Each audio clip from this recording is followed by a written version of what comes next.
The wind scraped across the abandoned farm like it wanted to erase every trace of life that had ever lived there. Snow blew hard against the rotten barn walls. A cold so sharp it felt alive. Inside that broken shelter, Valora Finch moved like someone already halfway to death.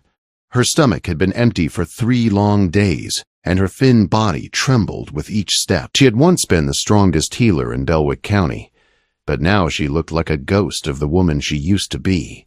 She tried to close the barn door against the storm, but her fingers, numb with cold, barely worked. Snow stung her face when she turned. Even a mouse ran from her, disappearing into a crack in the floor. Valora watched it go. Even a tiny creature had more safety than she did. Just last month, this barn had been full of food: potatoes, flour, dried meat, jars of preserves from their summer garden, enough to carry her and Samuel through winter. Now the shelves were stripped bare. Her neighbors had taken everything the night they dragged her and Samuel into the town square, calling her cursed and pointing to the small red birthmark at her collarbone. The pastor had said it was the devil's kiss. They blamed her for the fever that had taken 3 children, even though she had tried everything to save them. They forced her to leave Belwick or face burning. Samuel had tried to defend her, standing in front of the door with his shotgun. They beat him until he could barely breathe. They fled into the winter night with nothing but a little food and their clothes. Samuel promised they would start over, but he never made it. The cold and hunger took him 2 weeks later. Valora had buried him outside the barn as best she could, her tears freezing on her cheeks. 32 days had passed since then. She had marked each one on the barn wall with a rusty nail. Her dress hung off her like a worn sack. Her hands shook from cold and weakness. She clutched her grandmother's silver pendant, the only thing she'd managed to hide when Belwick's people stole everything else. If she could reach the next town, she might trade it for food, but it was 15 miles away. She couldn't walk half that distance in her condition. Outside, the storm howled. Inside, the pain in her empty stomach twisted tight. Valora slid down into the hay, too weak to stand any longer. Her breath came thin and shaky. Maybe this was how it ended. Maybe this was the kindest finish she'd get. Then the barn door slammed open. The blast of wind hit her first. Snow swirled past the giant figure filling the doorway. At first, she thought the mob had come back for her. But no, this was one man. A massive, broad-shouldered shape holding an axe across his back. "Who's there?" his deep voice demanded. "This is private property." Valora scrambled backward, her heart racing. She pressed against the barn wall, helpless and shaking. The stranger stepped inside and shut out the storm. Snow melted in his dark beard and hair as he studied her. "You're from Belwick," he said. She flinched at the name. Not anymore. His eyes moved over her thin frame. He didn't look disgusted. He didn't look afraid. He looked like someone recognizing a story he'd lived before. "When did you last eat?" he asked. She couldn't answer. The days had blurred into one long nightmare. The man pulled out a cloth bundle. When he opened it, the smell of warm bread and cheese filled the space. Valora's stomach cramped so hard she gasped. "I'm not looking for payment," he said quietly. "Eat." Her hands shook as she reached for the food. "Why?" she whispered. "Why would you help me?" His blue eyes softened with something deep, something old. "Because they burned my mother at the stake when I was 10. She grew plants to heal people, but the town feared her. I know what they did to you." The first bite of bread broke her. Tears spilled down her face as she ate. The stranger watched silently, standing between her and the cold wind like a wall. "My cabin's 3 miles north," he said when she finished. "There's a fire there, more food. You can rest." She hesitated, too weak to stand and too afraid to trust. He stepped forward, offering a calloused hand. "My name is Thorley," he said. "Thorley Blackwood." Valora swallowed hard. She had lost everything, her home, her husband, her name in Belwick. But as she looked at the lumberjack standing in front of her, she felt something she thought had died with Samuel. A flicker of warmth beneath her ribs. Not hope, she didn't dare call it that, but maybe a small shadow of it.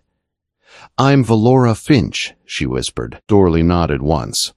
"Can you walk, Valora Finch, or will I need to carry you?"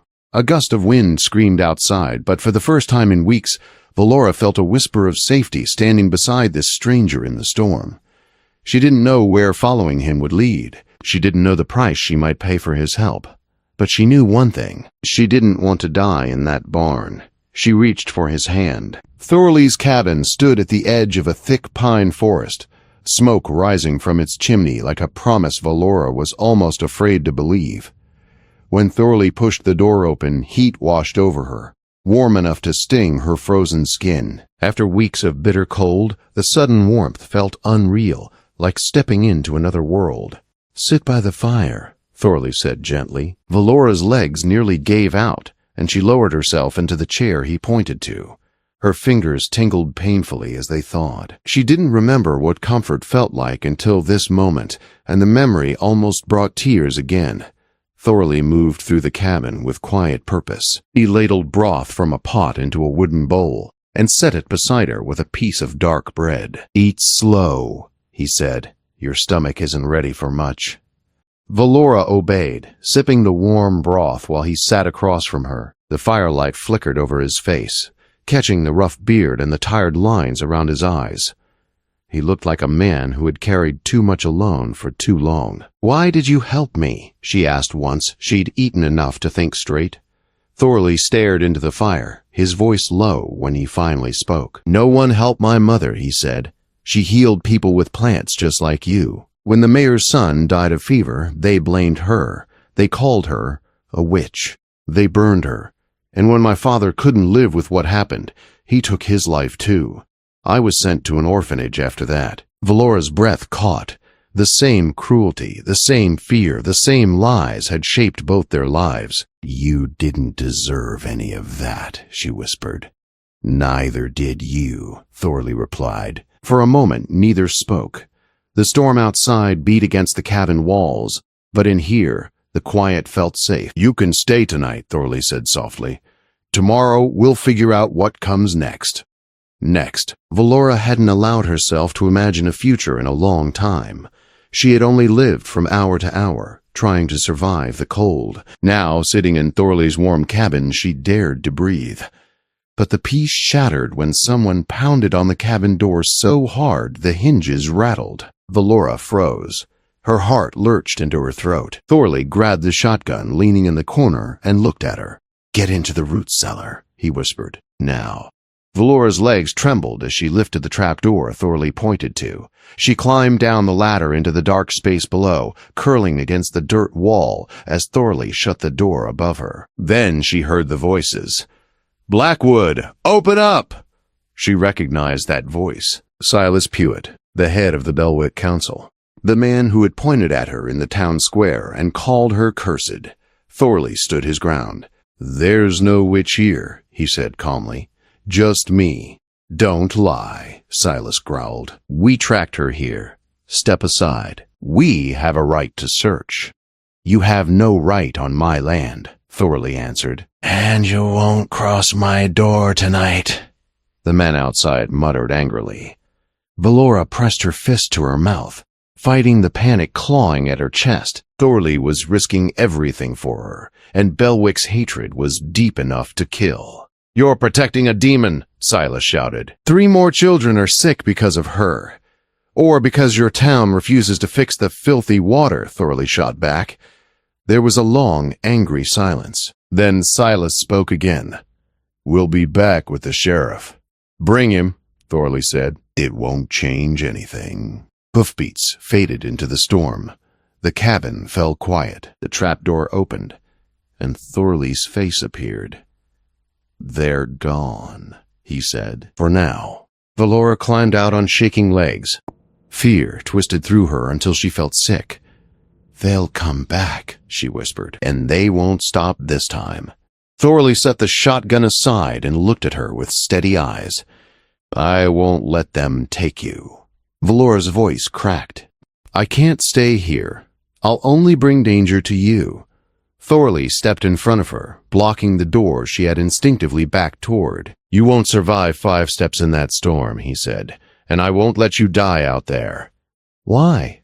Valora asked, her voice breaking. "Why fight for someone you barely know?" Thorley paused. He searched her face with a softness she didn't expect. "Because I know what you are," he said quietly. "You're a healer, not a monster. And people like you deserve someone who stands beside them." His words cut through the fear in her chest like warm light, but before she could reply, the wind outside howled louder. The shutters slammed against the wall as the storm thickened. Thorley glanced out the window, his jaw tightening. "They're gathering again," he said, "and this time they're not coming to talk." Valora's breath hitched. The fear she had carried for months surged up again, heavy and crushing. "What do we do?" she whispered. Thorley handed her a blanket and checked the shotgun. "We stand together," he said. "And we fight for your life." Outside, the voices of angry men rose in the storm. Inside the cabin, Valora and Thorley prepared for the moment everything would change. The shouts outside grew louder as torches flickered through the trees, their light shaking across the icy clearing. Valora stood beside Thorley, her breath tight in her chest. The hunting knife in her hand felt too light, too small against the wave of hatred moving toward them. Thorley stepped in front of her, grounding her with his steady voice. "Stay behind me. No one touches you." Before Valora could respond, fists pounded on the cabin door. "Blackwood, send out the witch before someone gets hurt." Thorley didn't move. "Her name is Valora Finch, and she speaks." He looked at her over his shoulder. His blue eyes held faith she wasn't sure she deserved. "You said you had a plan," he whispered. Valora swallowed hard. "Let me try." Thorley hesitated, then slowly lowered the bar on the door. The door swung open to reveal Silas Pewitt and a crowd of men soaked in sleet, their faces twisted with fear and anger. Rope hung from one man's belt. Another held a rifle pointed low but ready. Valora stepped out before Thorley could stop her. A hush fell over the crowd. She felt the weight of their stares, the same people she had once healed, the same people who had turned on her. Her voice trembled, but she made herself speak. "You think I cursed your cattle," she began. "You think I hurt your children. But what if I told you I know what's really making them sick?" Murmurs rippled through the crowd. "She lies," Silas snapped. "Don't listen, Silas," said another man. "My cow died yesterday, just like yours, and my Mark's been shaking with fever." Silas shot him a glare, but fear had already begun to spread among them. Valora stepped forward, her voice gaining strength. "The mining camp upstream uses mercury. It leaks into your water. First it kills the fish, then your cattle, then your children. It happened before. You blamed me then, but it wasn't me. It's poisoning from your own creek." A thick silence fell. The town doctor pushed forward, his brow furrowed. "The symptoms," he muttered. "They match what she's saying." Silas's face turned pale. "She bewitched you too?" Before anyone could react, the wounded dog Thorley had rescued limped from the cabin and growled at Silas. The man jerked back, his fear turning to chaos. Men stumbled. Someone dropped a torch. A woman cried out. Pastor Webb arrived then, shoulders hunched against the storm, his voice strong and calm. "Enough," he said. "Let her speak." With the pastor's support, the crowd quieted. Valora took a breath. "Test the water," she said. "Take samples above the mine and below. Send them to the city. Until then, stop drinking from the creek. Use the spring." The doctor nodded. "She's right. It's safer." Silas shook his head, but the doubt spreading through the group was louder than his objections.